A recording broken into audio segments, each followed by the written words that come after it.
How'd you first get associated with YKA?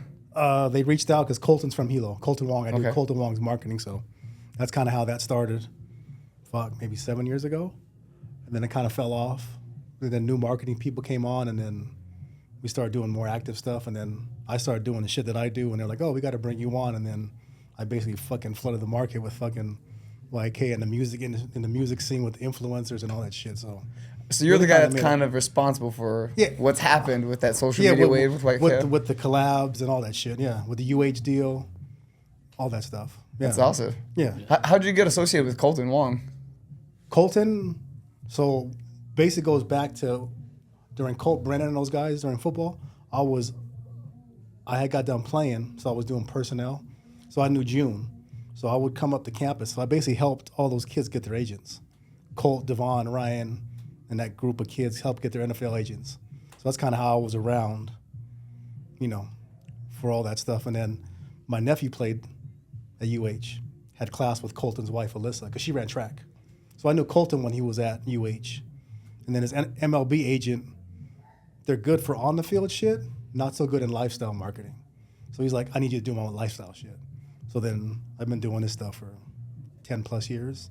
And in the midst of that, they're all equity investors in YKA. So Marcus Mariota, Colton Wong, Shane Victorino, Kirby Yates.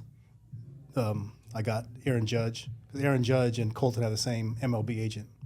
Nice. So there's all different kind of tie-ins with all those different things. So you actually played quarterback at University of Hawaii as well, right? I played at Fresno State. At Fresno State, okay. Yep. So how'd you get involved Hawaii there? recruited me. Okay. That's when Michael Carter ran the triple option. I didn't want to run the triple option. Gotcha. So I went to Fresno State. When did you graduate high school? Shit, I graduated in 91. You guys were probably born in fucking, 91? Not too much later. This guy was born way later. That's what I'm saying, yeah. This So, guy yeah. young. Yeah. I've been in the game a long time. And you graduated from Fresno State as well? Graduated from Claremont. Okay. CMC. Smart school. Wouldn't have got in there out of high school, but I got in there. Nice. Because that's where all the Elani people go, all the private school kids go to CMC. Nice. How long did you spend at Fresno? I was just there a year, my freshman year. How did you like it at Fresno? I was good. I was Trent Dilfer's backup, so I had to leave. You know what I mean? I was number 2 behind Trent. What was that like backing up Trent Dilfer? Trent was an asshole. I haven't seen him since college, but he was a dick. Trent was he was a dick on the field, off the field. He was a dick. You have any Trent Dilfer stories you remember specifically? Oh, yeah, he'd bang little finger bang chicks and fucking he'd be crying. He was just a fucking spoil. He was we won't touch on that shit, but yeah, Trent was fucking different, bro. He was. What was he like in the QB room? Oh, he would yell at people if it was their fault. He was a bad teammate.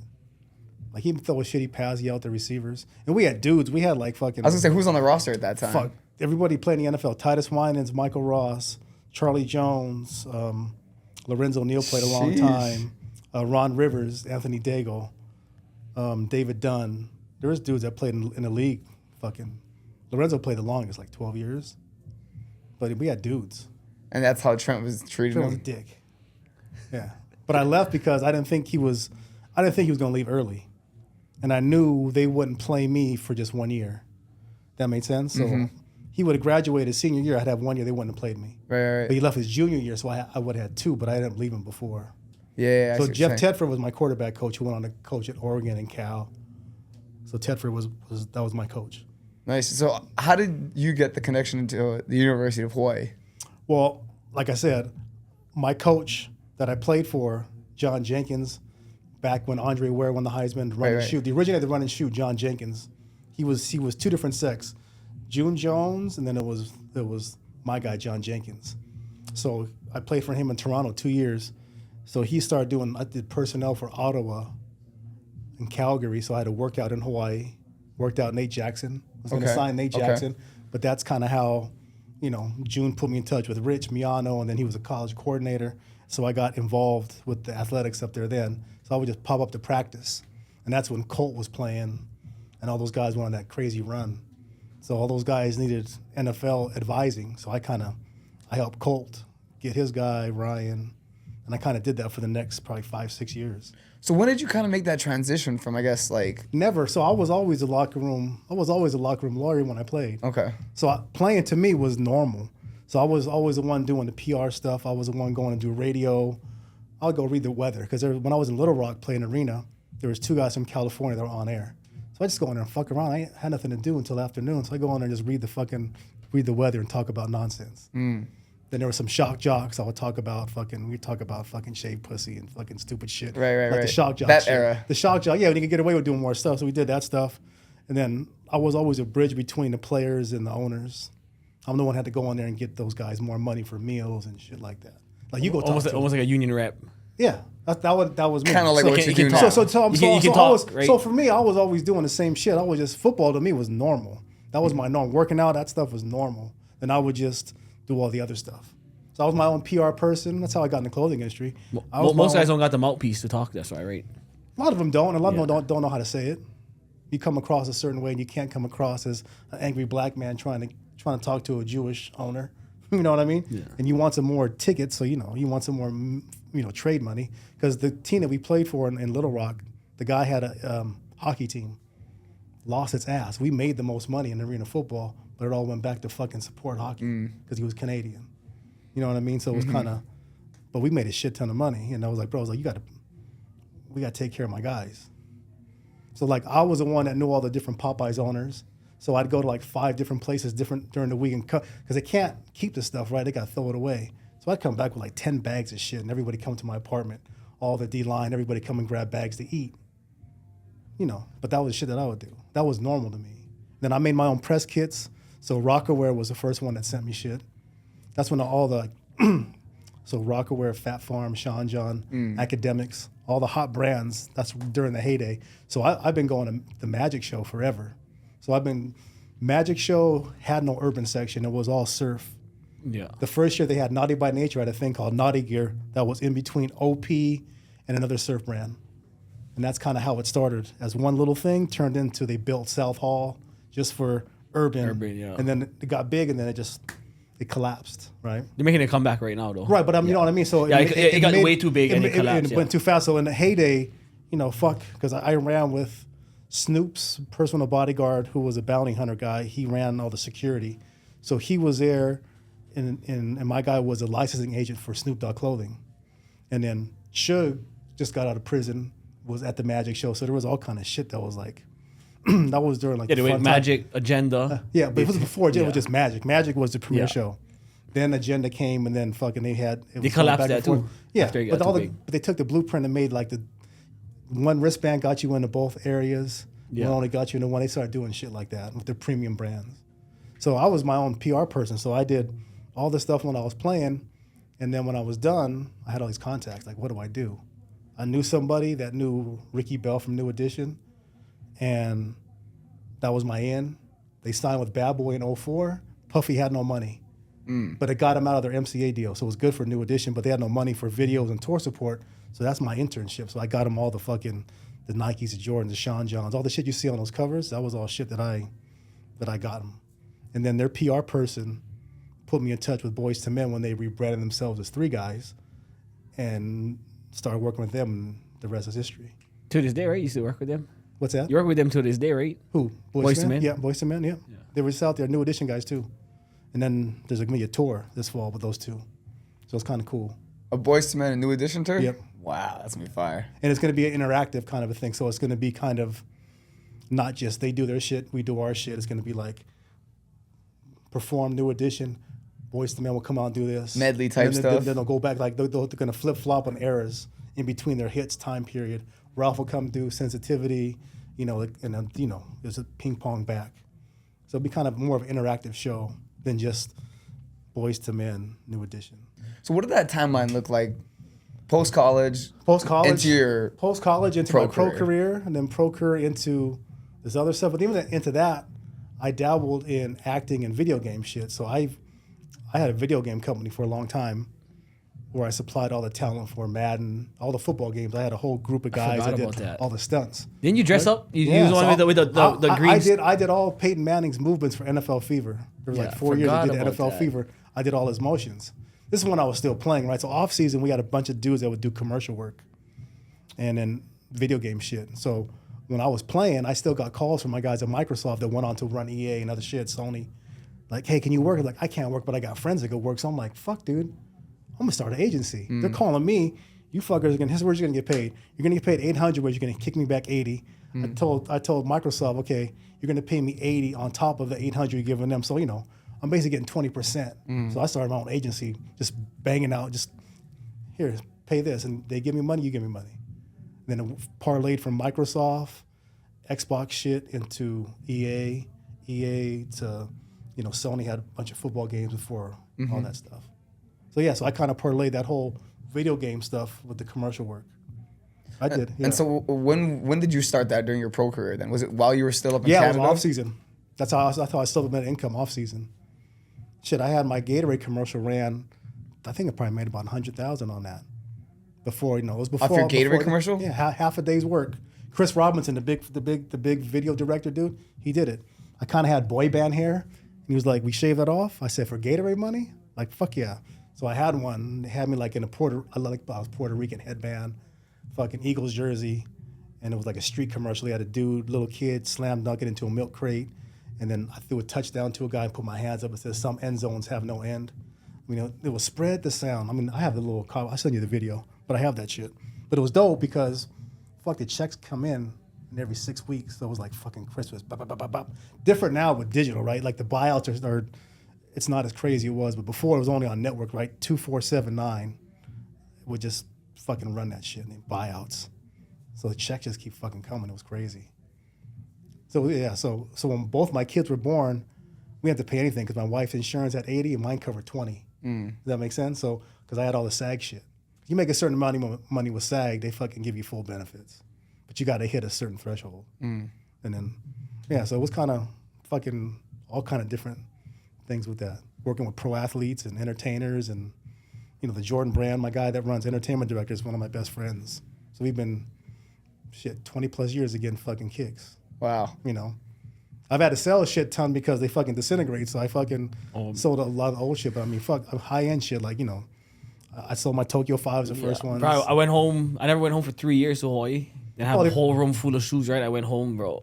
Fucking put on. I was going to get ready to go out. Boom. At least 3 shoes. I would have to go through 3 different pairs. Yeah. And Wait, in 3 years, your Jordans disintegrated?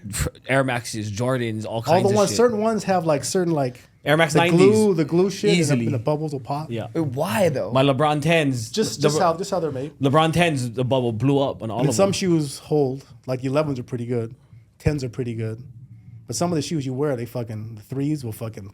Yeah, so you take a step and it when you grab it, it feels all right. Everything feels all right. As soon as you take a step, crumbles. Fucks up. Wait, Yeah. but would it do that if you wore the shoe? No. Or If you keep wearing it, Yeah. it well, compresses it. There's some that you wear one and fucking they just break. No, but if I in those 3 years, if I was rotating and using them, they would last. Yeah. Wait, why? Why does that happen if you don't use the shoe? I think the foam compresses and stays Stay soft. stagnant. Yeah, I don't know. I don't know. So good thing I sold a shit ton. I have a kid that works at GOAT that will come. I'll give him 30 pairs of shoes. I just randomly get fucking Venmo money. Whenever they get sold off. Sell them fucking, just basic general release shit that, fucking kids, if I'd have known how this craze was going to be, I would have fucking had my people send me 2 of everything, 1 to rock, 1 to stock, and fucking slang. Right. If I'd have known, because I had all kind of fucking, I had bibbies, I had fucking samples. So I still have all the clothing samples because they made, trade shows. They make 10 colorways and they only produce maybe 5. So there's 5 colorways of sweatsuits that I have that were never produced. But the girl was like, "Hey, do you want me to sell?" I was like, "Send me everything." So I got XLTs and fucking all kind of unreleased fucking colors. So if you I have, dude, my garage is fucking stupid. I have vats of fucking. I'm like a clothing fucking, There's so many brands that have come and gone that I have in wrappers still. Guess what, Raleigh? What's up, Justin? Philly Toyota's got smoking deals again. Again? Offers out of this world for the month of October. Oh, 0%. can I say Jesus? Check this out. You can say Jesus. You could say Jesus. You could say Mohammed. You can even draw the picture if you want. This is a free country. Awesome. USA. And in this country here at Philly Toyota, 0% on 2026 Tundra for the month of October up to 72 months. 0% to 48 months on 2025 Tacoma Raleigh. See the dealer. Complete. What the fuck? I was looking at the wrong thing. Shit. Lily, who You got education? to start all over? No, we'll just go from there. See dealer for complete details, everybody. Dealer participated buy down may affect final negotiated price. Must finance through our preferred lender, Toyota Financial Services. Dealer promotion offer at 0% for 48 months. That's right, 0% for 48 months. 48 months, 0%? In lieu of all other manufacturer and dealer rebates. You know, that also means, Raleigh, What does that mean? vehicles must be sold at TSRP plus and dealer installed equipment to qualify. Must have approved credit tier 1 and 1 plus. Cannot combine offers. Not all buyers will qualify for these rates with a down payment acceptable to lender. For 2025 Tacomas, the monthly payment for every 1,000 finances 0% for 48 months is $20.83. That's right. Easy. On the 2025 $20? Tacomas, every $1,000 financed for 0% at 48 months is $20.83. You tell them, Raleigh. And for the 2026 Tundra, $1,000 financed at 0% for 72 months is $13.89. Nothing. For a brand That's new. less than a lunch. Bro, a brand new That's less than a lunch. Tundra? Come on. That's crazy. Both the 2025 Tacoma and Tundra have a max amount financed at $60,000. Offer excludes TRD Pro and Trail Hunter for 2025 Tacoma and 2026 Tundra. Offer expires November 3rd, 2025. Couple more weeks. Y'all get that deal. Philly Toyota. Smoking deals. See See Brother Remy. Remington. See John Barr. He'll do anything to sell you a car. Shout out to Philly Toyota. It's ridiculous. And even in Jersey Shore, I'm the reason why all that shit got banned. Because the brand I work with, Rebel Spirit, during the heyday, we were on every fucking episode. After season 1, 2 through fucking the heyday, was all Rebel Spirit shit. So all the blinged out stuff. Like, I took a picture of this thing in a club in New York. It said, if it's on the Jersey Shore, it's not coming through the door. Because everybody was wearing all that bling shit. Yeah. So people were like, no, it's all, you can't wear that shit. I was like, dude, shirt's like $200. What do you mean can't fucking wear it? All embellished, fucking monogram stones and shit. Yeah. So it was crazy. So I hooked up with Paulie wore it the first season on his own. Through my publicist friend, she knew someone that was a stylist at MTV. I go, hey, they want the stuff? She goes, perfect. Here's the size. Meet me at the hotel. Because they're real secret of that shit. So I go to the hotel and do hotel drops to the cast. Fucking Paulie, all those same guys. So I still talk to Paulie. He's cool. Ronnie.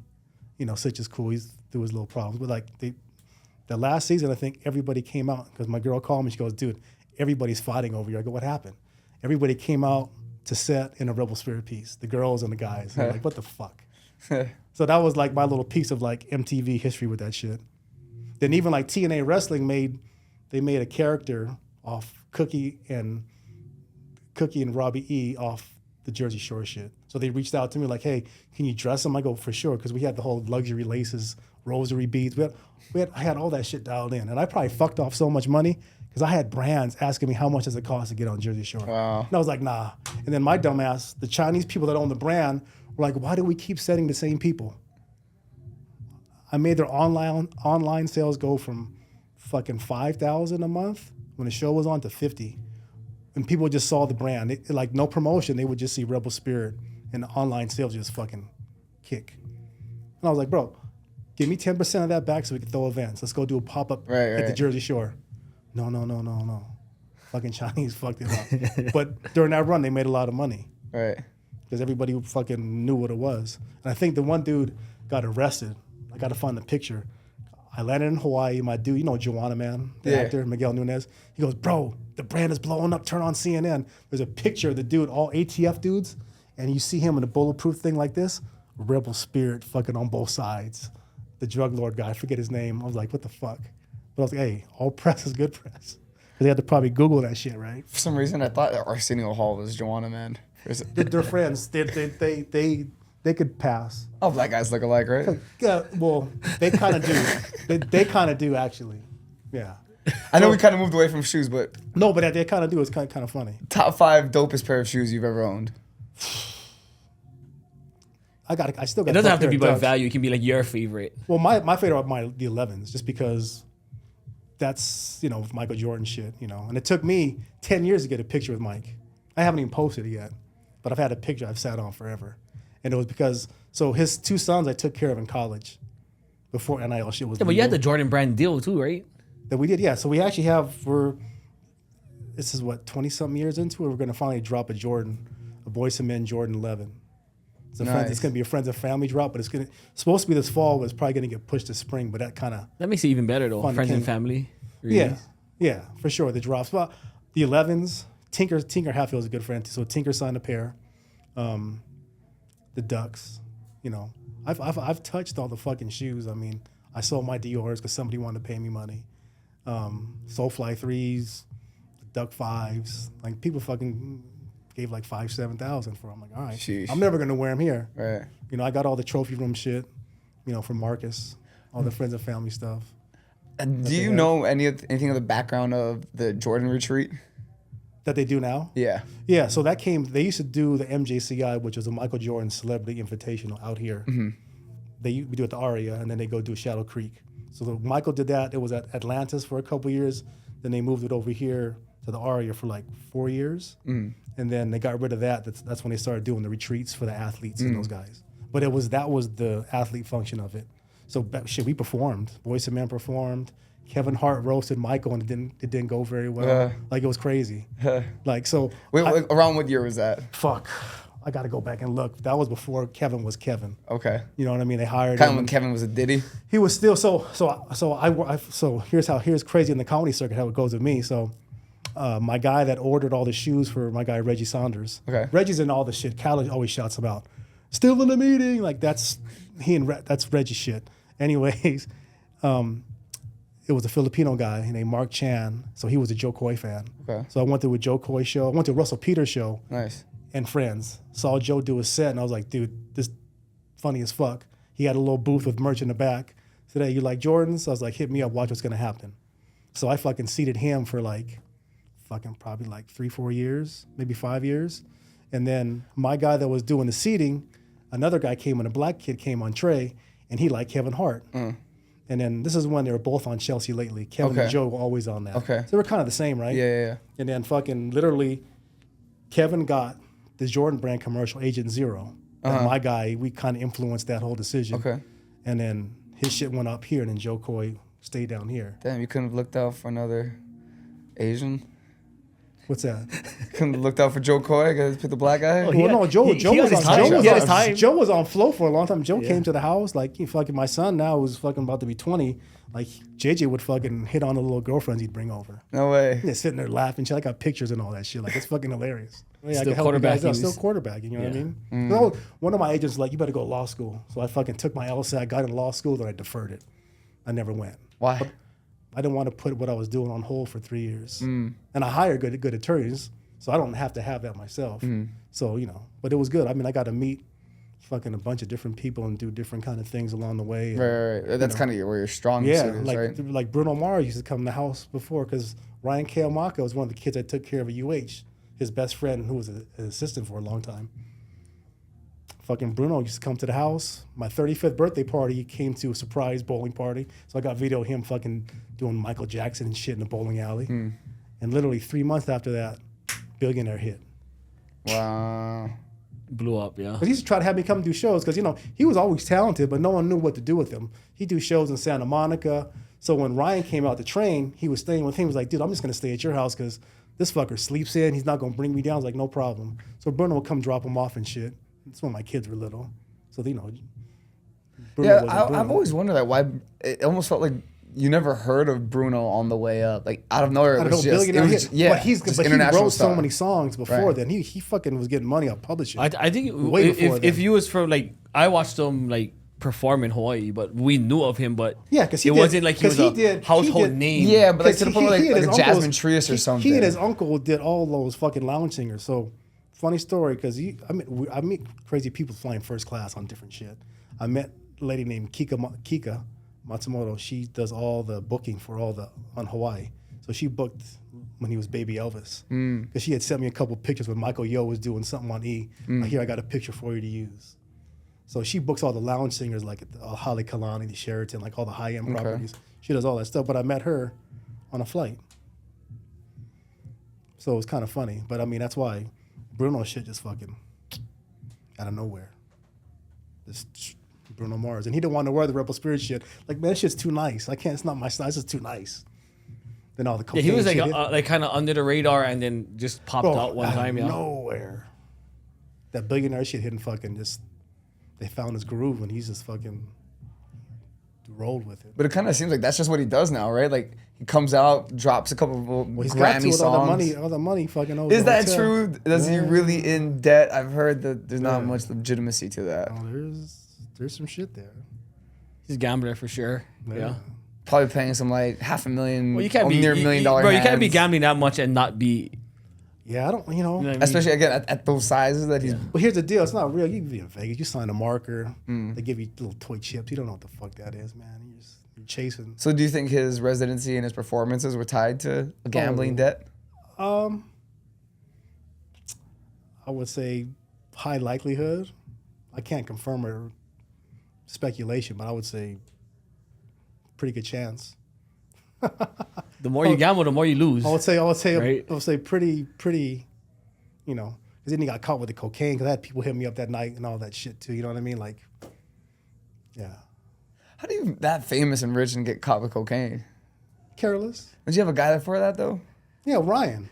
And Ryan was sloppy with the shit. 100%. That's how Tiger Woods fucked up. His best friend was doing all of his fucking. I don't even understand. Why does Tiger Woods not have a driver on call? His boy was doing it. And that's why instead of having 2 or 3 layers, because Michael Jordan gave him the game, what to do, how to do shit. He just didn't insulate himself enough with people down the road to do it. His best friend from Stanford. So all you do is search his shit and you see his shit pop up every fucking place. I had to take care of like 3 different fucking, I did a lot of shit at the Palms. So with the Maloofs and that, I had to take care of like 3 or 4 different of his girlfriends. And they all looked the fucking same. Blonde and shit.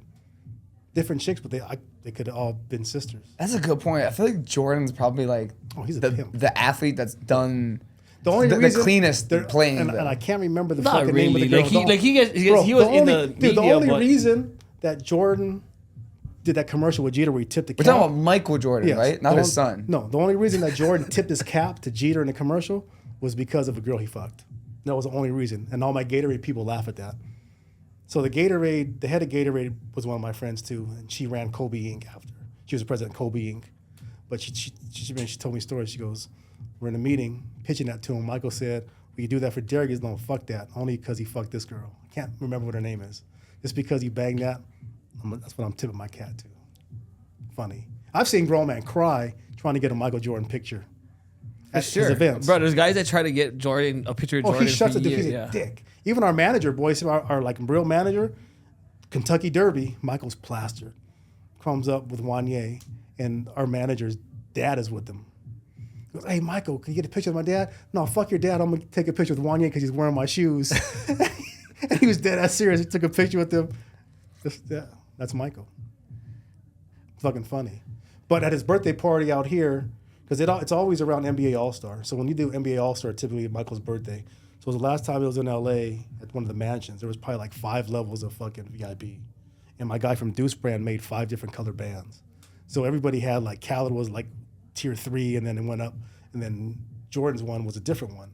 So my nephew and I walked by, and then Jeffrey, the son, was like, oh, come in here. So we go in there, and it's just Michael, his wife, Amar Rashad, and some other people. And I'm a little fucked up. I was like, fuck it. I was like, Mike, we take it. He knows who I am when I talk to him. I'm like, oh, boy, but I was like, we got to get a picture. I grabbed his ass, brought it in. I got the picture, bro. I got the picture. That's all I cared about. But it took me 10 years because it was always explained to me, like, if you ask him for a picture, he's going to put you in that box and he won't fuck with you. And he's smart like that. Even if, because I mean, I've met him probably like 8 times at Nike campus, at events and shit. So he knows. But if you ask him for a picture in certain settings, he puts you in that fan box and then it's fucking You're done. done. You gotta tell him. Yeah. Get over here. Yeah. I got a friend next door that does that to his clients. And he knew that because I was in his villa. So I mean, it wasn't like it was walking through the fucking. How tall is he? Legit still like around that yeah, 6'6" range? Yeah, it's Michael, bro. Like that's the only person I really fucking ever was in awe of. You know, it's Black Jesus. But I don't understand how LeBron can stay out of trouble for that all these years. No, Pretty much nothing. not. Other than his like political Clean, such a clean and slate. like his book stuff and No side girlfriends. That's true. How? I don't know. He's gay. He got a really good team. A great PR team that just wipes everything. Yeah. Yeah. Easy. I always wonder that. Is that what it is? If I was making that much or money, is he legitimately that clean? Fuck, he might be.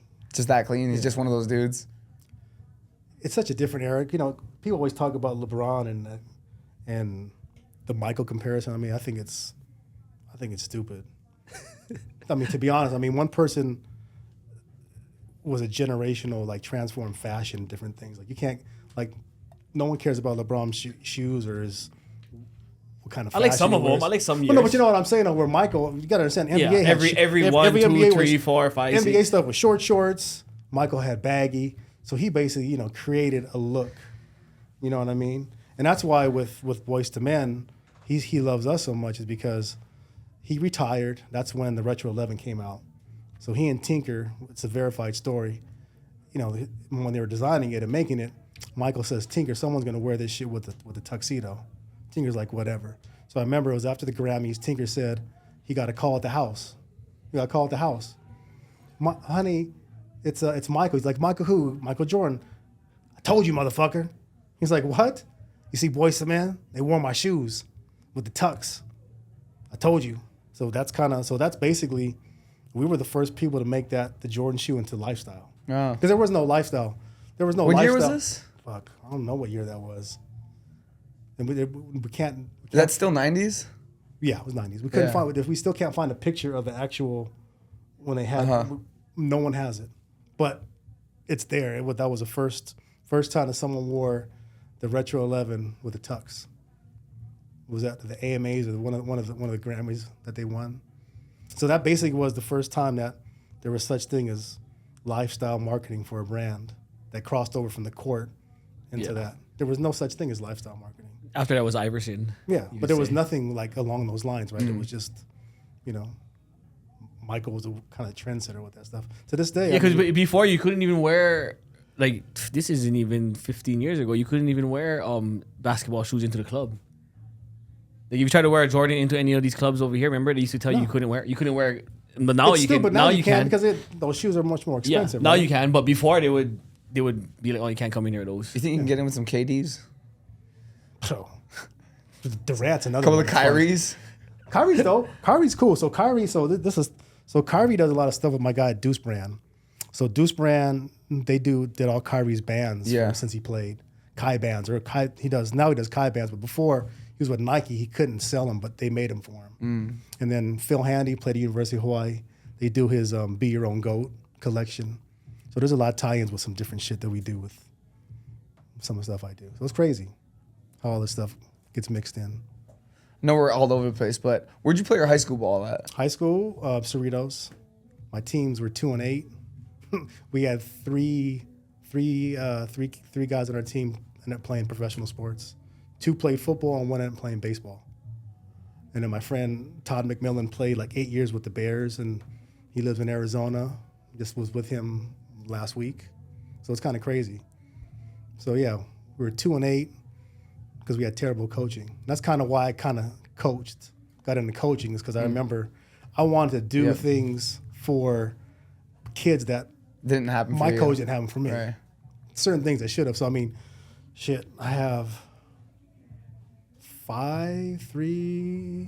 6 kids playing in college right now. Wow. That I coached just recently. 2 kids, one retired 2 years ago from the NFL. I had 1 kid play 8 years in the NFL. Including your son? 6. Yeah. So JJ is part of that group. So I have a running back at University of Washington, Jordan Washington. I have a running back at USD, a kid named Jon Lim. And I have 3 kids that are playing at, what's a damn school? They're playing at NAI school at Graceland. And then JJ was at UH playing both football and baseball, and now it's just baseball, so it's 3 D1s. Yeah, kind of crazy. I just was talking to Justin. I was like, it must have been a lot of pressure to come in as a 2-sport athlete and have to hold that load 100%. Of being good at both. And he got a 4.0. He got all A's. Wow. So it was like the trifecta, right? Yeah, it was pretty. I was there. Because it's hard to be good at one sport. Good at one, right? So I tell you what, a typical day for JJ, or the longest day I should say he had, it was during the baseball season and spring football. He got up at 5, pre-practice stuff for football like at 6, 7 to 9 was practice, and then he go eat, study hall, hit at 12:30. Game was at 7. The game went to extra innings. It didn't get done till like 1 in the morning. He didn't get back to his dorm till like 1 in the morning. Up at 5 until 1. Like, so he basically lived 2 lives, right? He lived the baseball life, football life in the morning, and the baseball life in the afternoon. And then there was study hall in between that, yeah. Because you had to, freshman, you have to do study hall, right? So we did one day was with football, one day was with baseball, those guys. So, yeah, so I mean, you know, we kind of laugh because my daughter is the real anal one with her grades and that. JJ's like, you know, he knows how to do the chat G. You know, hey, whatever way he gets the grades, he gets the grades. So I'm like, I can't knock it. He's like, he says, I'm the only one in our family that doesn't know anything below an A. And I couldn't even say shit to him because he was a valedictorian in high school, all A's in high school. And his first semester of college was all A's. So he's yet to have anything else besides an A. And then my daughter is like, dude. And she's the one that really is about her. He doesn't know why. He doesn't know why the answer is that, right? Oh, he don't care. I'm like, as long as the test. Hey, shit, get the grade. That's all people care about anyways, right? At the end of the day, when you get a job, they care about that you graduated. They're going to teach you the stuff in between. I just want to show that you were able to go 4 years, do something, and get something accomplished, and then I'll teach you the rest. Was it hard for him to make the decision, though, to drop one sport? No, I think... Why did he? I mean, because even just coming up through high school, he was one of the better quarterbacks in the state of California. Yep. Did you know, or did you see when he did better at one sport than the other? You know what? I always thought there was going to be a limit, and it never hit. So I'm like, dude, I don't know what it's going to take you. He just kept getting better at both? Yeah, and I didn't know where it was going to end, right? So he wanted to do both. So there was probably about 4 or 5 schools that were in the mix for that. And I don't think people realize with this NIL market how it works. So when you start to get ready to commit with a school that has NIL money, like I could tell you, like with Arizona, you know, they're like, hey, we don't know if we're going to give them extra $10,000 a month if we want to share them with baseball. We want them in the quarterback room. So it's a little different, right? Because I mean, a lot of two-sport guys have been like outfielders and whatever. It's never been a quarterback and a middle infielder, like premier positions in the sport. So it's a little different. Like, you know, Jameis Winston was a pitcher. You know, Kyler Murray was an outfielder. You know, so there's some different things that kind of go into it. But I think that with NIL and that space now, it makes things a little completely more different. Yeah. So we were set to go to San Jose State, and then the coach there left to go to Long Beach State. Okay. When we were on the visit for football. So then that made Hawaii become the choice to go for both, you know. And then during that time, he figured out probably halfway through that he really just wanted to kind of focus on the baseball side. And obviously the MLB scouts were kind of happy with that. You know, they were like, okay. But then the flip side of that too was like, if you're just going to do baseball, then get out of Hawaii. So that's why he ended up transferring. And he transferred to... Why'd you make him leave Hawaii? Rich Hill.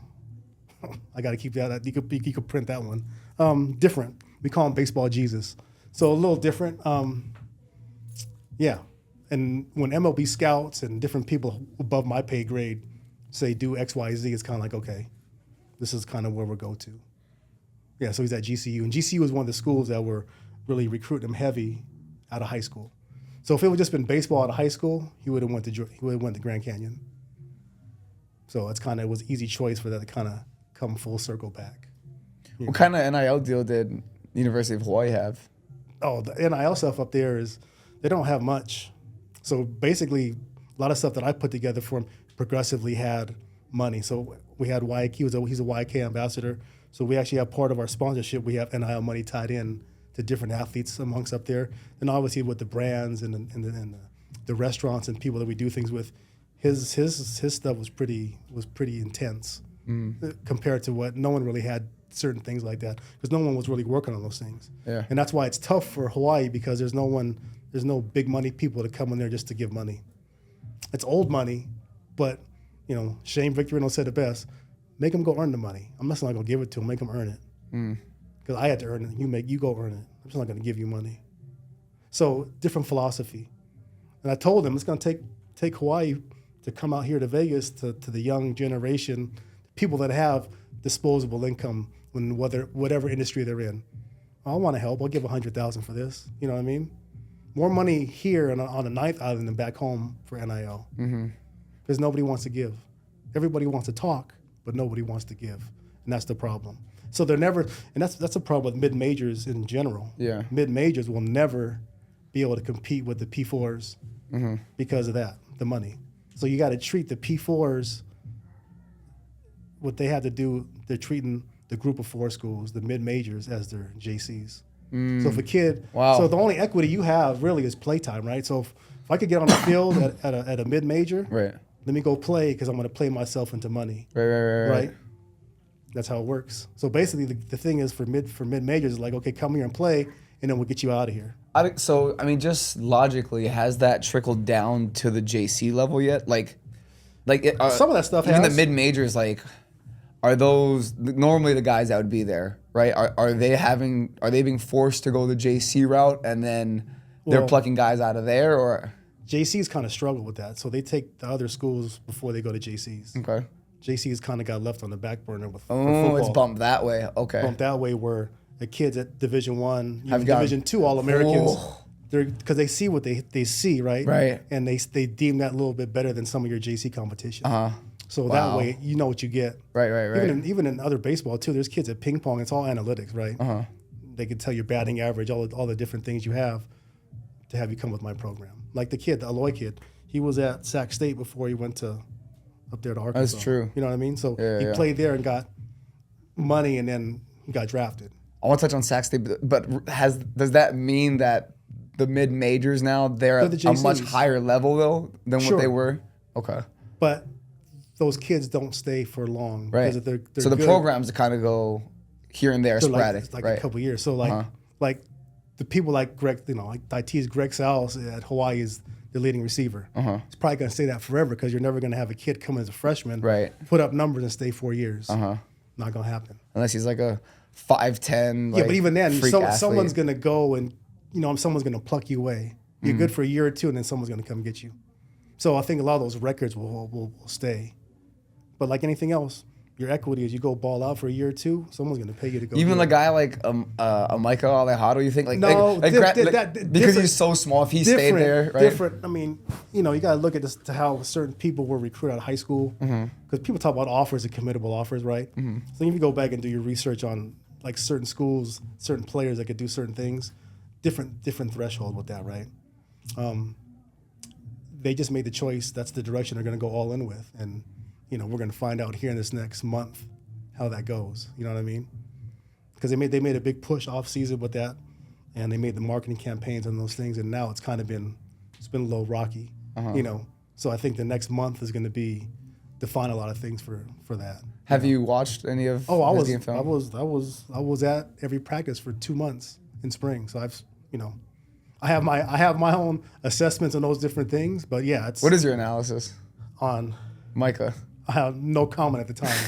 I was like, let the season play out. And people are who they are, players are who they are. Doesn't matter the marketing, different things behind. You're gonna get what you're gonna get. Because you can't hide from certain things on the field. Right. I mean, he seems like a baller, super competitive, but yeah. But again, he played 1 game last year and he's played 2, so he's only had 3 games in. So wait till he has a longer bandwidth to figure out what that really is, right? Because you get a lot of other kids like look at Luke.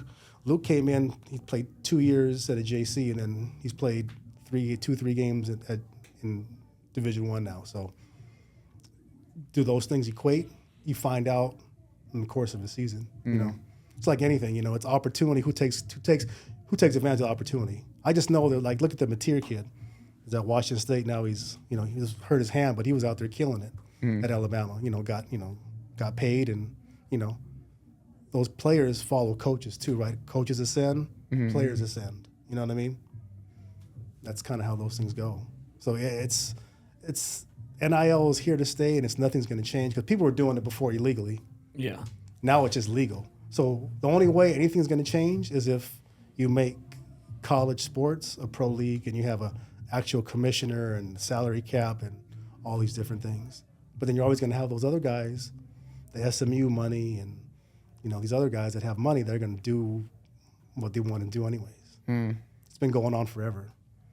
Do you think the NIL era makes that easier to hide?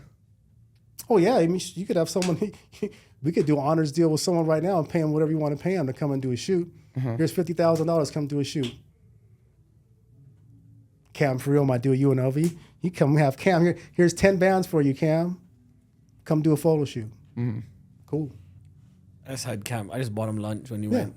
But you know what I mean. But you know what I mean. Hey, Don't give him no ideas. I said no water too, so it's all good. But you know what I mean. Don't give him no ideas. But you could do anything. Like before, like even you buying them lunch would have been illegal. Because I remember unnecessary benefit. That could have gotten I could have gotten in trouble. Even but now the it doesn't Ingrams matter. I grew up with the Ingrams, the long snappers, and I would always and like we all was Jake really and those close. guys, Jake, Luke, the older brother, we all raced dirt bikes. But when they would, it's like with family friends, I'd stay at their house, they would stay at our house. But when they got to college and they started getting good, we were like, hey. When you had farmers and they're oh fuck, we can't take anything, bro. We'll get in trouble. And I was like, what? Yeah, now you can't. Now, you know, you do things legally, and then people could still do things on the table. Like, no one's gonna self-report things. You know what I mean? And again, you want to help people out, right? You know, free meal, free clothes, do a little trade. You know, it's harmless, but it's perks, right? Yeah. You know, and it's tough because the return on investment is not really tangible on a lot of things. You're doing it because you like a kid, you want to support him. You know, so it's really boosters and these different people do it because they want to be associated with the program. Hell, I had a car when I played arena. I had a car from a dealership because the guy just wanted parking passes to park with the athletes, and he wanted to be able to come in the locker room. Don't know why. Come in the locker room, and I wear a hat in my interview, and I got a car. I said, all right, cool, but he wanted to be associated. That's what it is. That's what most people want to deal with. No, athletes. you know what? He probably was never an athlete. He wants to feel like 100%. But that's what I mean. You could pay for access, and everybody wants to be around. Hell, I could tell you locker rooms are boring, but if you want to come in the locker room, come in, snap some pictures, you know, sign some autographs. It's cool, you know, easy. Don't certain sports have a little more fun of locker rooms than others, though? I don't know. Women's swimming. Oh, well, I'm talking about Couple dudes in there. Are we talking about men's sports or women's sports? I was thinking men's. But yeah, he went on that one. I don't know. Football is boring. Everybody's in there just chilling, and it's segregated, right? Offense, defense, position. Yeah. I thought you were gonna say what's that? A different kind of segregation. No. Well, there is segregation. It's quarterbacks and defensive backs on the other side. Well, there is, and this is another subject too. There is the showering issue with your boto, right? Like everybody, like that's like a big thing. Like the dudes that swing talk to you with their towel on their head, yeah, like this. They're talking to you, but you know what I mean? Leg towel up, towel on the head, not towel down here, up there. So I mean, that's in every locker room, and certain position groups are kind of maybe a little more smaller than others. And then it's funny because the football and the baseball dynamic is a little different, right? I would say more the bigger basket with the baseball. That's what I've been told.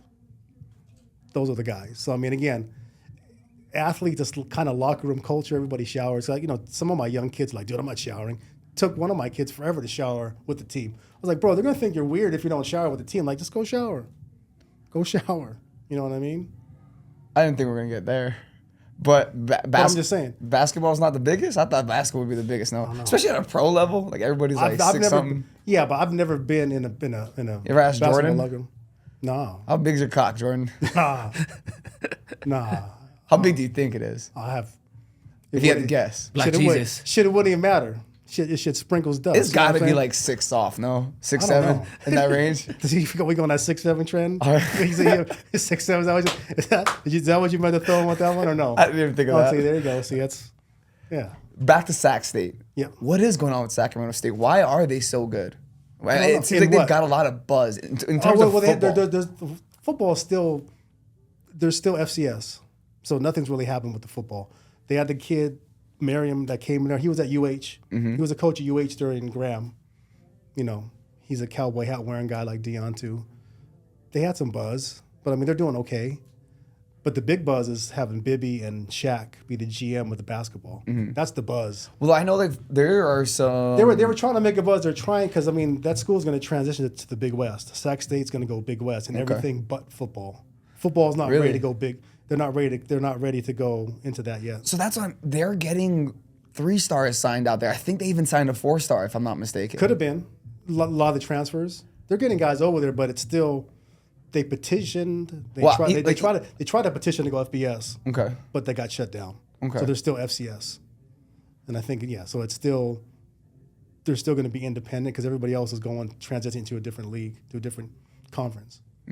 But the basketball is the one that has the buzz because Bibby being there and then Shaq is a GM, unpaid GM. But I mean, obviously, Shaq could fund a bunch of different stuff on his own. You know what I mean? Yeah. So it's really just, you could turn a place like, if you could turn a place like Eugene, Oregon into a powerhouse, like Eugene is not really, nothing popping out there. Yeah. But it's popping because it's Nike U, you know what I mean? Right. What Phil and I did out there, right? Right. The amount But, of money and dumped the into funny it. story about that is I remember because, Tinker's a good friend. He was explaining, because Phil asked him, what could we do to make our university good? He's like, well, we could do different uniforms every game and this and this. He goes, how much is it going to cost? He goes, I don't know. You said what's going to make it pop.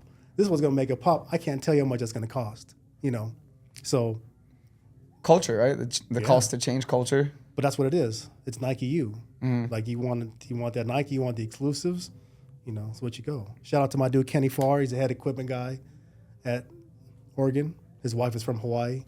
He's a big he likes his Waiakea, so it's good. Kenny's dope. I've never found anybody. I think that's he's the equipment manager for. Yeah, you see him in all the different videos and that stuff for Oregon. All because one of my homie posted all his Oregon Duck stuff. Yeah, and then he had perfect pair. Yeah, and I think he messaged him like, "Oh, I've seen those before," and he's like, "Yeah, but did you see this?" Yeah, and he explained what it was, and he's like, "I've never seen that one before." Yeah.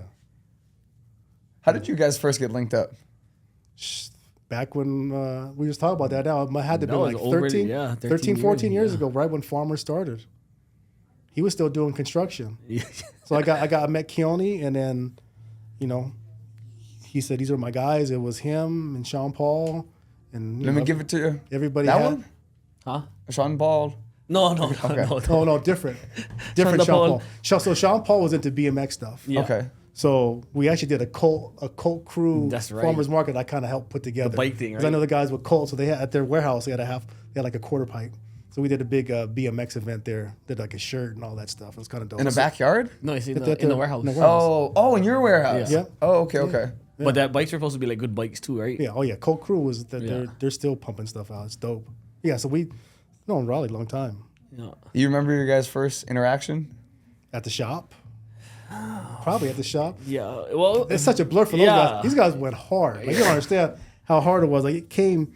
So it was hard to even sit down and have a conversation because it was so like wild. Like we talked about that because I had a bunch of contacts in clothing, and they were pumping out the hats were like their shit, right? The first drops, the hats were, everybody was lining up for it. It was crazy, and then they were getting their hats from someone else up north. And I met with my guys at New Era, and everything was good. And then the next couple of days, they shut down. They suspended the people up there that they were getting the hats through account. Yeah. So when I went on good faith trying to get them a New Era deal, it backfired, and they pulled their account. It's all kind of politics. Yeah. So then. A little bit after that, I started working for Starter Brand. We did a Starter Black label, so we did a bunch of domestic drops. So that's when they did the Palaka print and then the Galaxy. Yeah. Those are like two of the hottest hats that they made. What hats were those? Under the bill had a Galaxy print and a Palaka print. So when the Galaxy foams came out, it went with the foams. Yeah. Oh, okay. And then the Palaka one just had a Palaka one. They had the coolest shirt, the drop. Yeah, John was coming around when it was wild times too. Bro, Lex Breezy was a shop girl. Yeah. I mean, Lex was, I got a picture of Lex when she was like a baby. Bro, it was wild because we was fucked up all day, every day. Oh yeah, and they were doing other stuff because and still functioning somehow. I don't know how he's. So I got to see that whole kind of rise, just kind of. What do you even remember of Raleigh from those days? Just going hard. Like he wasn't as fully tatted. The gold wasn't always a stick. That's what happened. That's what happened when the money came and you get blasted and get more. Then they came out here, but then they came out here and they opened up the shop. It was a bunch of different brands here. Yeah. It was like because it was Honors in it, but it was like 4 or 5 other brands they carried. Yeah. So had a bunch of brands in there. Yeah. I remember it was Cookies in there too, right? Yeah. There was a bunch of different ones that came. And then when we moved back to and then he came and visited us in Vegas, but when we came out here, it was like we had to put our mark out here, and we went hard when he came here. Yeah. Then they were doing a bunch of tattoos. Like he was doing like all booking for tattoo people. Like that became like his little thread after Farmers was kind of like the tattoo space. Yeah. Even Kesha, like she was the one booking all that stuff. Did all those things, and then everybody kind of did. Keone did his own painkiller stuff, and then Lex started her own stuff. Lexi's killing it with her. Lexi's little thing. Yeah. But again, opportunity, right? She was a shop girl. Shop girl turned into mogul, right? Yeah. Kind of crazy, right? Yeah. But it's funny because, again, it goes back to how people are and kind of, the origins of how things are, and you see how organically things go and build. Because everything has their time, right? Everybody kind of has their time. You want to sustain it, but everybody has their time. So they had their time in the heyday, made a lot of money, and then they were able to parlay it into other things. Did you see this for Lexi, though, back in the day? I don't think anybody did. I don't even think she really understood what she was going to do, but she wanted to do something because she was around all this stuff and she had content, and then, social media wasn't around like that. So it's a little different. If it was around during that time, it probably would have been easier for her to parlay it sooner, right? Because she would have had all the following. She would have been at 100,000, 500,000 just off being the shop girl, right? So she she played on that, but that wasn't the main driving force. She just kind of found what she did, Did you ever think Lexi was going to be this big from back in the day? Well, she had the drive, and she definitely was like, when you pointed in her direction, she went hard and went in that direction. But did you ever picture or imagine, kind of think of what she might be in the future, or did it just not cross your mind that she'd ever be? Honestly, like I said, she had the drive for whatever she wanted to do. So it was there. So you had an just idea that whatever she was she gonna do wanted to something. pick to do, she was going to be good at it, So when she basically did pick fashion and going into fashion, because after Farmers, she went to college, right? Yeah, fashion school. Yeah. Yeah. Let people know that. And that's the direction she went, but which is good because she says all the time, she picked the things that the strong points of everything, and she applied it to her own business, and that's what it is now. And I watch her now, I'm like, bro, it's crazy. We're working on something right now, and the designs come in, and she's like, no, trash, change it. And I'm in the group message, I'm just like, okay, yeah, whatever. You lead it, whatever you like do, I'm Kind of follow your lead. I think one thing that the common thread too is the really I don't give a fuck, because you post that stuff like hate me, like the pictures the one was dope, you're in the pool, like. Lex the same way. People bash her. They say she knocks off shit. She's laughing at people. Like, you know what I mean? Like, while she's in Spain, you know what I mean? So again, people are always gonna say things. So it's like, all right, cool. Like, thank Turkey you. and Don't mind me while I take a sip of my drink. You know what I mean? Like, okay. But and like we always talk about it, bro. Like they're so like those kind of people are so like concerned with what we're doing. Right. Like we don't really even like people like her or me. Sure. We don't not even thinking about what you're doing. No, of course. But I mean, we're thinking about what we're doing and got to get done and what's you're next. so concerned what we're doing. You're not going nowhere. Yeah, but that's the fun part of it, right? Yeah. That's why. But here's a little post for you. Yeah, so that's why the social media more. part is kind of fun with that. It's that's why you get to do things like this, the podcast, and then push it to your people, and they get to see different things, right? Right. Because a lot of time, I mean, this goes back. They go back damn near 14 years. Some of these kids watching this that will watch it were babies, had no idea what this street culture looked like, what these different things, that got to this point look like. You know what I mean? Even how the shop even got here. You know what I mean? How that whole process went. Right. Sneaker culture, same thing too. Like we're talking about things. That was a heyday of sneaker culture too, right? Oh, that was the epitome of, the Galaxies dropped, and Gentry Humphrey, that's my boy from Cerritos, he designed those. So I remember getting a pair, and those things were like it like honestly, it was crazy. We're always like, remember how I tell you, Farmers was a perfect storm at the right time. It was a timing that the sneaker culture was at its peak. Yep. Fashion was like at its peak, and social media was just broke. Just perfect started. storm. Yeah. And then all of us came together at the right time, at the right age, where like we was ready to party at any time, and party days at that, Wait, how old are you? Old enough. I feel like you look incredibly well for your age. 100%.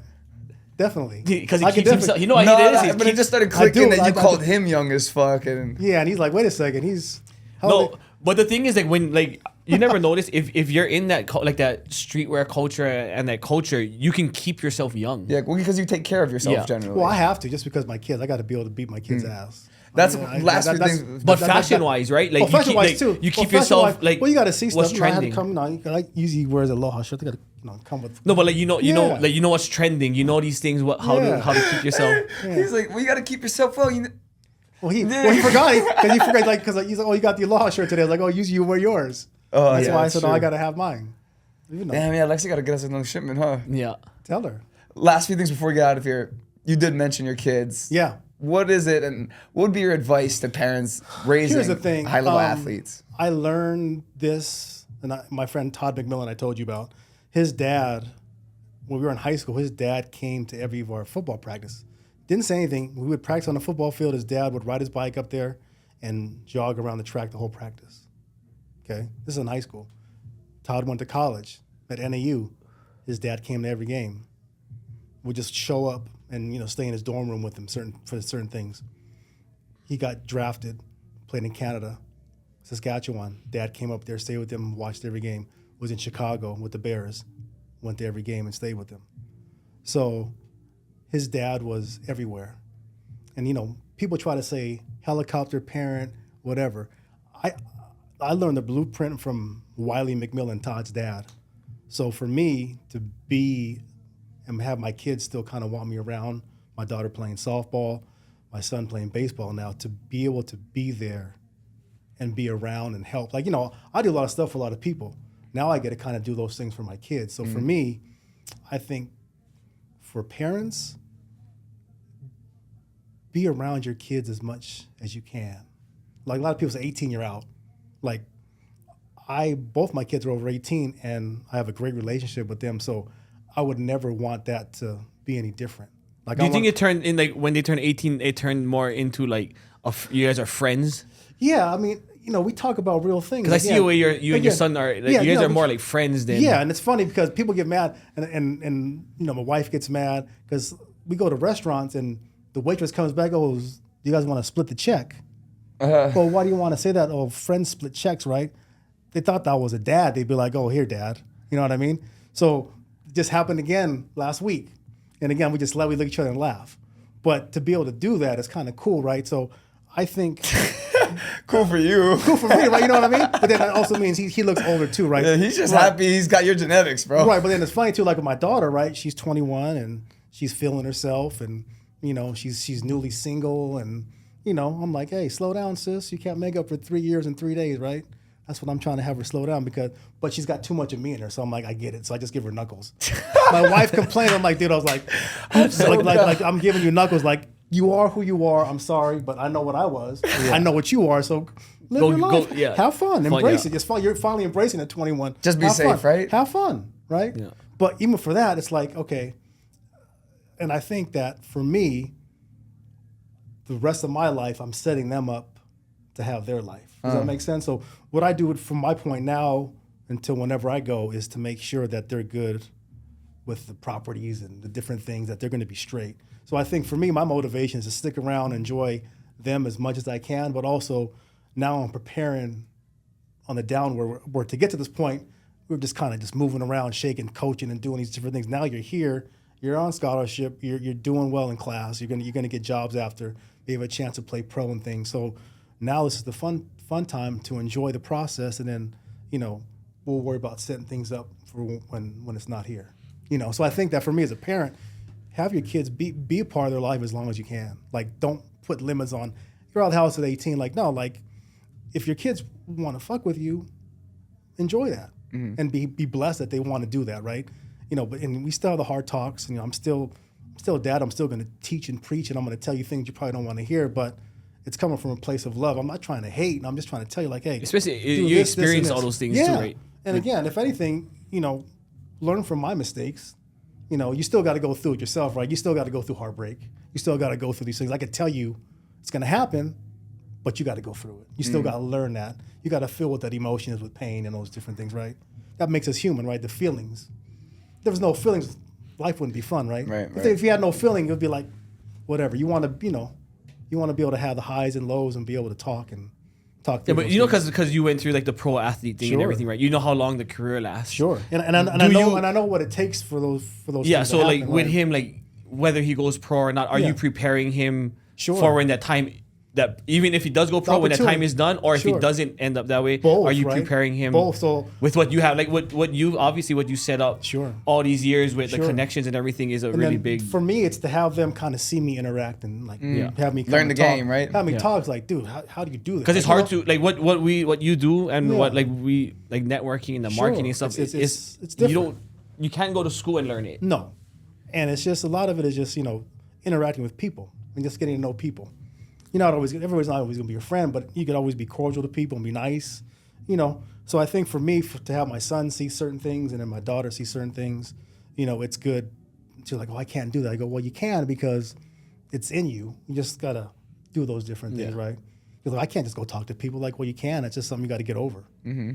You know what I mean? That's just you're putting a limit. There's no limit on you other than you're making it yourself, right? Yeah, I always tell people, bro, a compliment is free. Yeah. You compliment somebody, you can start a conversation. What does it matter? easily, Like, be nice to right? people. Like, Yeah. I always get, hey, how you doing? Get an elevator. What floor you on?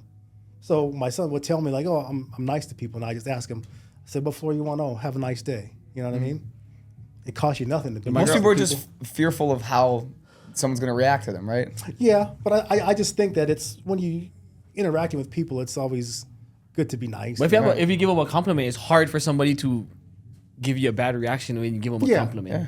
But then, But then there is guys who like Sure. the Karens, Yeah. of course. Yeah, but sometimes petty's fun. Yeah. Petty's fun. Sometimes, you can say certain things to get a reaction on people. So, I mean, it's those things come Bro, my both ways. daughter is always like, Dad, stop talking to everybody. Because when you go to restaurants, I talk to everybody. That's my and kids, same way. Stop talking to everybody because we want to go and we're stuck in But the you car never know waiting how, for you you. know how many things have come out of certain conversations. Right. Or who you Just meet. talking 100%. But if you don't talk, you would never know. Yeah. Like I met a lady whose family, I just posted, whose family was interned at the same camp out here in Gila River that my family was at, my mom was at.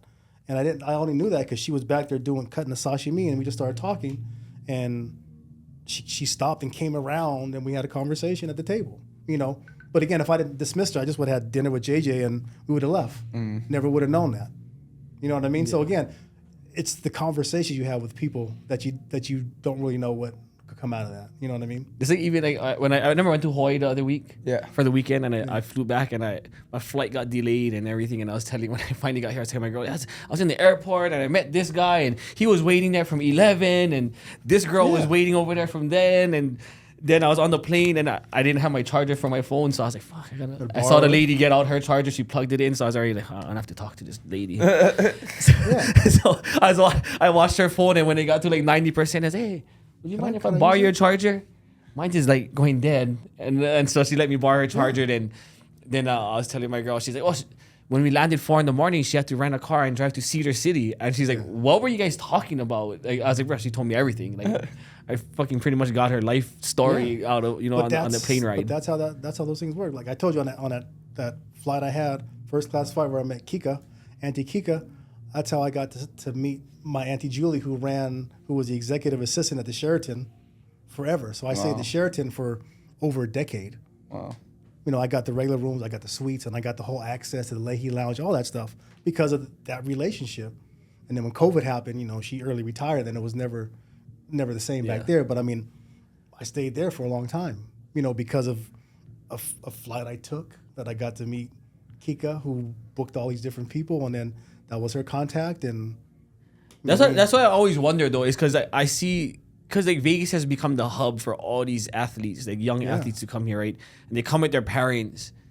And I'm like, in my head, like, I'm not being a critic or nothing, but I was like, bro, what is the likelihood or the percentage of all these kids making it, And they're like keeping them home from school and not letting them go into school. And here's the best piece. They're, what are they doing now? They're like keeping them in homeschool, high school another year or something, right? Well, here's my thing, and I think this goes universal. There's a bunch of questionnaires that colleges give you and NFL teams have and MLB guys have. There's nothing on there that says, what did you do between the age of 12 and 15 or 10 and 15? Nowhere does that exist. But they will ask you, do you have a parent, sibling that played in college or pro? There's a direct line for that. Because why? Because genealogy matters, right? Your family tree matters. So those things matter. So I always have to have conversation with parents about like, listen, what makes you think your kid's going to be this when you and your wife weren't that? You understand what I'm saying? Is it a hard pill for them? Because somebody spend a lot of money, right? They spend a lot of money. People think this stuff works through osmosis. Like you could go to the same trainer that I go to, and it's going to be different because I do things genetic different. freaks. But people push that, right? Like come train with me because I have this person. So people want to train the specialized coaching now.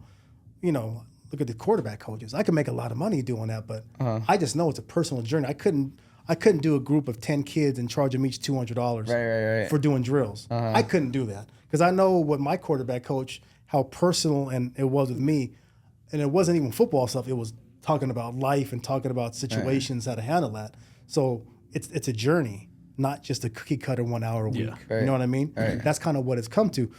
To go back to that, if the parents didn't do anything in high school, college, whatever, why put that pressure on the kid? For what? Like let him enjoy it and do what he does, right? There's always anomalies because there's some athletes that play pro that parents weren't. There's always that percentage, right? But when you have pedigree and you have siblings, the likelihood and cousins of it happening, that you're going to be pretty good is, because we're, like my kid's bio, they were going to get looks just because of the cousins and the relatives that played different because even your sports. nephew played. Yeah, UH, my nephew's played, my nieces played. We got a long genealogy of like the gene, so they see what that is. So those things matter. Genetics matter. Genetics matter. It gives you, it gives you a predisposition to have success, little bit of an edge, right? Versus someone that didn't do anything. Don't be mad because he's not going to get a scholarship. That's what genetic potential is, right? It's not for everybody, right? Like again, if everybody could do it, there wouldn't be millionaires in every sport. Yeah. Not everybody hit a baseball. That's the hardest thing to do. That's crazy. Yeah. You know what I mean? So not everybody could do it. That's why those guys that do it and fail make a lot of money. Think about that. You fail, you hit 300, you're Hall of Fame. You hit in the high 200s, you're making $1 million. And that's failing. That's hitting the ball three times. That doesn't even make sense to most people that don't play baseball. Yeah, I know it. Batting average. If you true. You're 100%. If you fail 75% of the time, you're a Hall of Famer. 70% of the time, Hall of Famer. Yeah. To have a 300 batting average is, and it's crazy. Yeah. Mookie Betts said the other day he was on a podcast. They asked him what the hardest sport is to play DB or whatever. He's like, it's hit a baseball. He goes, I do it every day, and I can only do it this amount of time. Because you could go out there, anybody could go out there right now. I could throw you a pass, you could catch it, you could cover somebody in a flag football game. Try to go out there and hit off a pitcher throwing over 90 or 100. Guess how many times you're going to touch the ball? He could probably tell you, I'm going to throw a fastball. No, you're not. He can probably say, you're not going to touch it. You're not going to touch it. I hit off some 80s in college. Yeah. But he can tell you, I'm going to throw a 100-mile fastball. But I'm just saying, a fastball. if you would just go out there right now, without doing anything. No. I'm holy shit. What the fuck? But even if you swing, you're still not going to hit it. Most people are stepping out of the box. Right, but you know what I mean. But that's why I could do all the fun things in baseball, but I was scared to get hit. So once I knew my son wasn't scared to get hit, like he would eat balls young. Like the catcher would get mad. Don't worry about him. He just wants to get hit to get on base. Yeah. You know what I mean? So once I knew he was crazy, I was like, oh, you got a chance. You got a chance. You know what I mean? Because like me, they're coming. Batting cage, BP, all day because I know I'm not going to get hit. Put someone out there spinning that. I'm not. I'm good. I'm going to freeze. Curveball, I'm going to back away. And then there's like players, right? They hug the plate and everything. Yeah, they want to get hit. Dude, I don't want to take anything going over 90. Any part of my body. Fuck that. Any part of my body. See that guy the other day went to go bunt, got hit in the face? That was viral. I didn't see it. The pitcher threw the dude went to bunt, smacked him right in the face. Oof. You know what I mean? So yeah, it's. But I just see because now we're in Vegas. Vegas has become the hub for the flag football and the 7-on-7 stuff, which is to me is a joke because there's a lot of guys that look good in t-shirt and shorts. You know what it is? It's a good money grab for the guys throwing it, right? Right, but the tournament makes hella money. Because here's the deal: it kind of had a little more place during COVID because you couldn't play, so they'd evaluate you. You still got to check boxes, right? Like if you look good on 7-on-7, if your film from high school looks like that, they check the box. Because it works both ways, right? There's some kids that suck in t-shirt and shorts that are animals in the real game. Animals. And there's some guys that are animals that suck on real games. Right. So there's both. So if you look good there and it backs up here on the film, then we're good. Flag is really just another way to get eyes on you. Right. And see, for 7-on-7 for me, and I've always dealt when I coach and when I played is it's a facet of what I run, the offense I run during the season. I go out there and we go against other teams, and this is what we're working on. Same concept, same scheme. I just don't go get a bunch of dudes to run routes. I think it's just because I think about it because like I said, I grew up with the Ingrams. Both brothers made it, long snappers, walk-ons. Yep. And then there's guys who trained their whole life and they don't make it. Yeah. As a long snapper? I don't know It's a anybody skill, that's trained their whole life as a long snapper. No, like but people train to get into the Anyway. NFL. These guys are walk-on Yeah. long snappers. Yeah, and people into train. the NFL. People train for an opportunity, and it doesn't come. You know what I mean? But that has value, right? But Certain they're things- but certain also things- there were like yeah. 6 Yeah, they were like 6 Yeah, foot. huge. they're They're fucking monsters. massive, yeah. You know what I Yeah, mean? they were big dudes. Yeah, I think 6 something. I don't know. The oldest brother was the smallest one, and he was taller than 6 Yeah. feet. So Yeah. So Didn't again, they play D-line too or something? no, they're they just played, long snap. they were long snappers. Okay. Maybe in high I school. think Luke played with Jaguars, right? With Corey. When my nephew was at UH. Those are the guys up there. But again, it comes down to opportunity, right? Like how can you parlay yourself into that next level? You know, like right now the Japanese kicker Kansai is he's the biggest marketing story out of Hawaii because he learned to kick on YouTube from Japan. You know, so he's getting traction now because he's kicking so many field goals. You know, so again for him it's great marketing that he could push into these things. Like Yeah. they just made 500 shirts for him and at 55 a pop and they sold out. You know, so again, he's one of those guys that's kind of capitalizing on the situation that's in front of him, you know. But he's like the bright star of the whole season so far. You know, they call him the Tokyo Toe of all things. I thought that was like, bro, I was like, and he said that he and one of the other punters kind of came up with that through AI, ChatGPT, and they said Tokyo Toe. What? And then that's kind of what the media, Rob DeMel, those guys just ran with the Tokyo Toe. I really much better prefer kamikaze kicker or something like that. They came with the Tokyo Toe. That's what they use. They're using that, so it's kind of A little too close to home with the kamikaze. Yeah, A maybe. little too close to Pearl Harbor. maybe the Rising Sun. I don't know. You know, the What's the War Flags. I don't know. But is there like any like big generational talents? Like I remember like What do you when mean? we said they had like Bo Jackson and Barry Now Barry that we Bonds have? and all these guys. Like these guys were like Iconic. Sure. iconic. Like is there anybody like Tyson. that right now? No, that's in the game. That's doing these Like things. Deion Sanders was like iconic. Yeah, right? there's like, no one that's like a showman the and last a the last superstar. person that was doing that was probably Kobe. LeBron, right? I mean, No, He's I at the don't- I tail don't- end, but though, I don't- right now. But I don't think LeBron like what has he changed culture wise? What has he changed? Has he changed anything politically? Has he changed anything fashion wise? Has he changed anything? I think it's a big part of How to be a why athlete over a long training time. has gotten so intense, why recovery has gotten so intense, in terms of why like teams now, like you had a superstar, right? And then it was very, very rare to have like someone on par with him, right? A Batman and a Kobe. A Batman and a Robin, I'm sorry.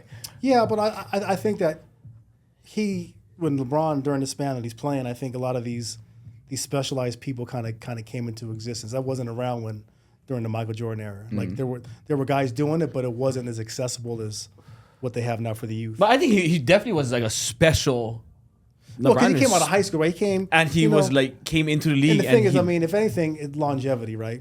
You can't knock the longevity. but nobody came into the league at 18 years Yeah, old and right. was With- as good as he was. The, though. the movie and everything around him, like it was crazy. Lil Wayne, Drake on the song, Eminem. yeah, but I mean, you know, even with that, he and Drake have a falling out, right? Because he was messing with Kendrick. You know I think we got a LeBron hater up in here. Oh no, I'm not a hater. I mean, again, his longevity is what it is. But I mean, you can't.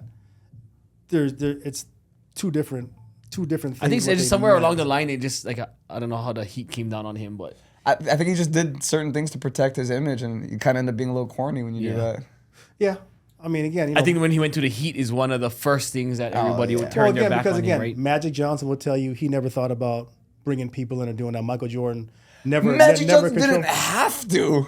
Didn't he like have Wilt Chamberlain and whatchamacallit? Well, they had people, but I mean, Kareem. like look at even Michael Jordan never told management what guys to bring in, He didn't have to. but he made the people around him better. Is what I'm saying.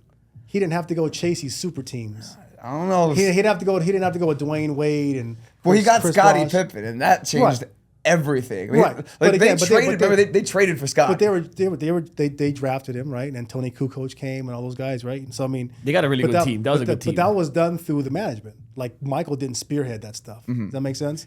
Where LeBron spearheaded, KD would those guys talk about, let's go do here, let's go do that. You know what I mean? So like those super teams were never really, it wasn't a thing until recently. Isn't that part of like just the pressure though of the culture? Because like No. I don't think LeBron did that until Dan Gilbert really started struggling and couldn't build a team. But he at Cleveland they went to the playoffs. They went to the championship series. They put Ogauskas around them. But he went there and did that, right? So just stay there and make your legacy and just keep getting, bring other people in and stay home and chase, right?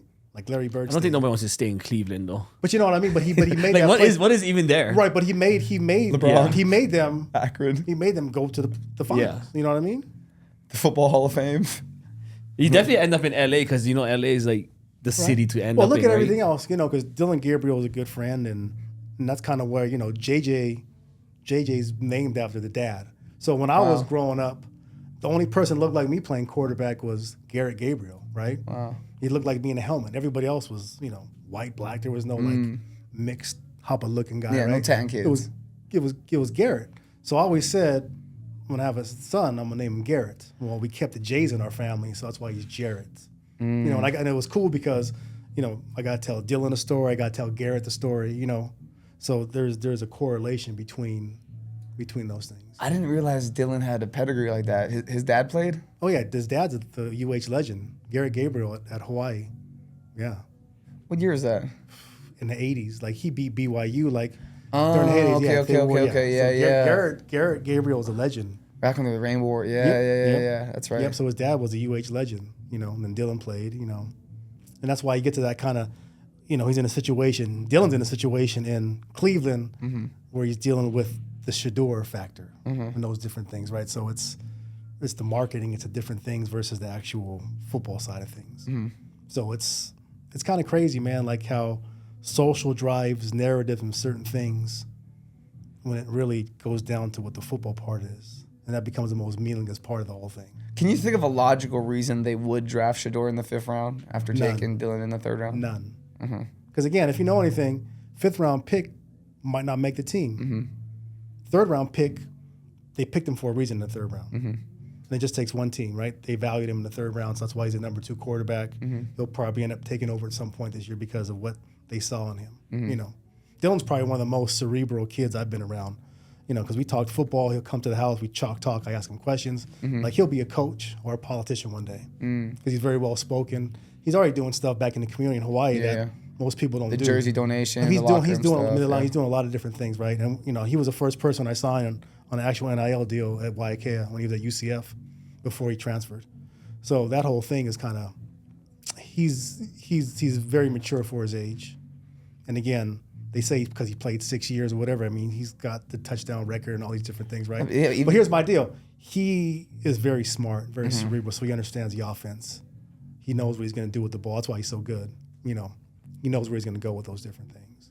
When did you first meet him? Probably about 3 years ago when he was out here, when he was at UCF getting ready to transfer. But I imagine you've had eyes on him since he was at Milwaukee. Just because I knew Garrett, I knew his dad, and obviously throughout high school and So it kind of made setting records. Yeah. It kind of made sense that after because he took over after McKenzie did, right? Yeah, they're best friends. Right. Yeah, that's why they went to UCF together. Yeah, and McKenzie got hurt, and Dylan took over, and his ride has been crazy. I thought McKenzie Milton was going to be one of them ones. Yeah, and then again injury. You never know what happens with that stuff, right? Yeah. It's like Bo Jackson's career got cut short from a tackle. And I watched that game live, you know what I mean? So again, it's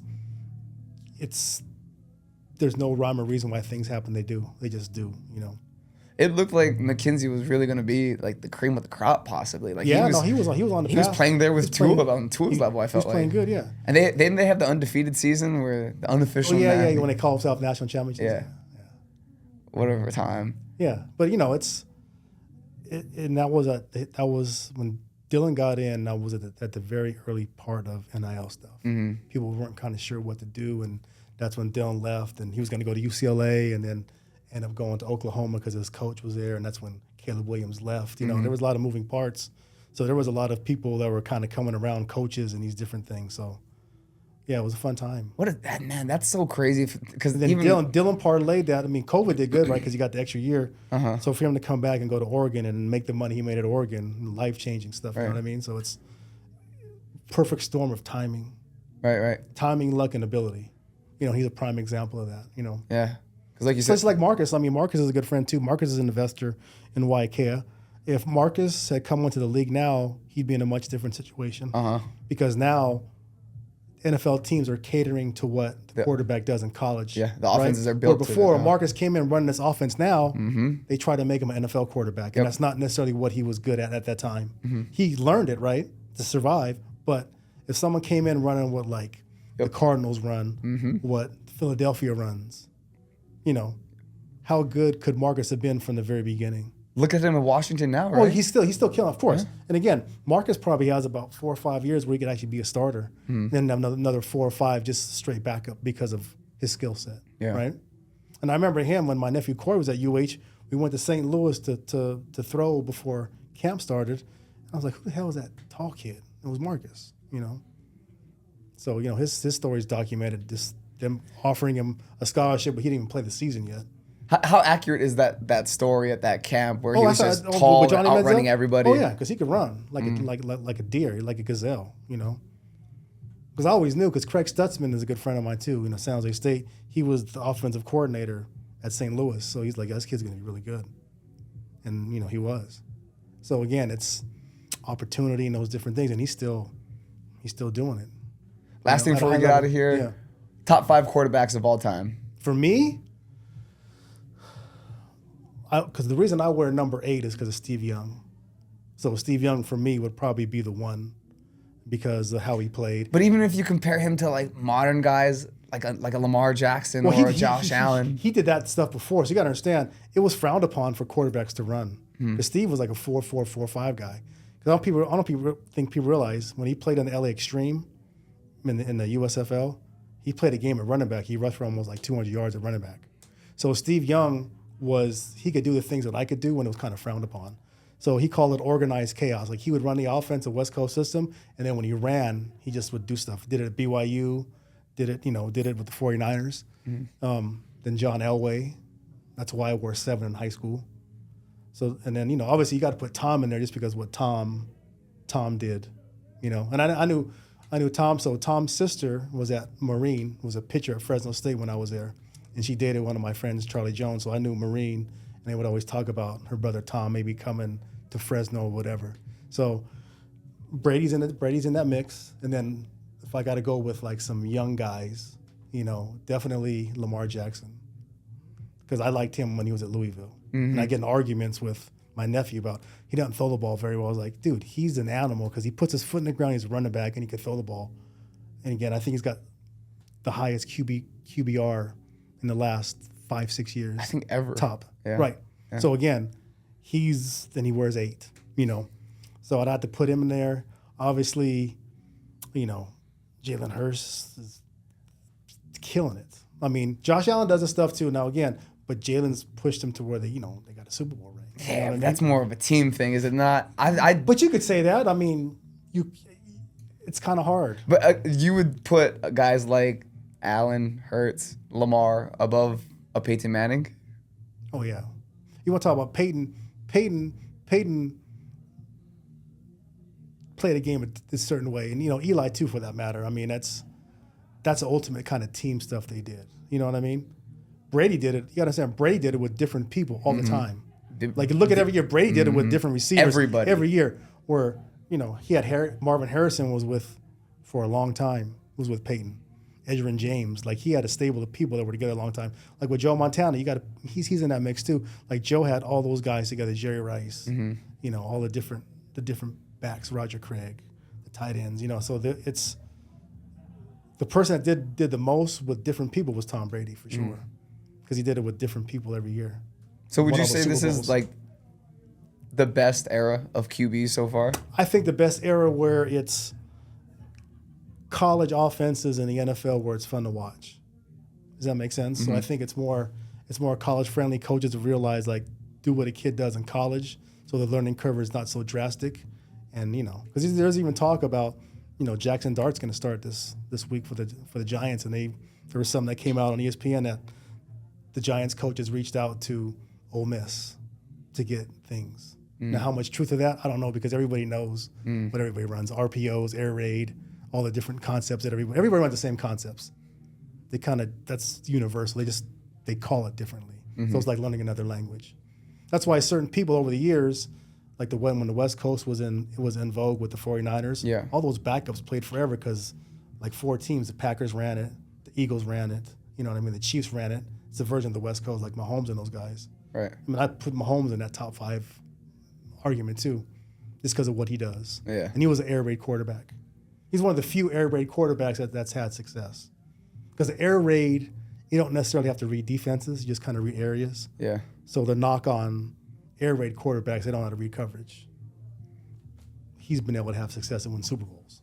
So a little bit different. He's translated his game into the NFL game. So yeah, so those, however you want to put those top 5, it doesn't really matter. But I mean, for me, it was Steve Young because that was kind of who I patterned my play after. Yeah. I like that. You got anything else, Raleigh? Just our normal, you know, October 5th, we got the truck cruising Kauai. October 12th, truck cruising Oahu. October 18th, our trunk or treat 2-year anniversary over here. It's going to be a busy October. Big crazy end of the year, like always. Go buy yourself a Tacoma, Finley Toyota. See Brother Rams over there.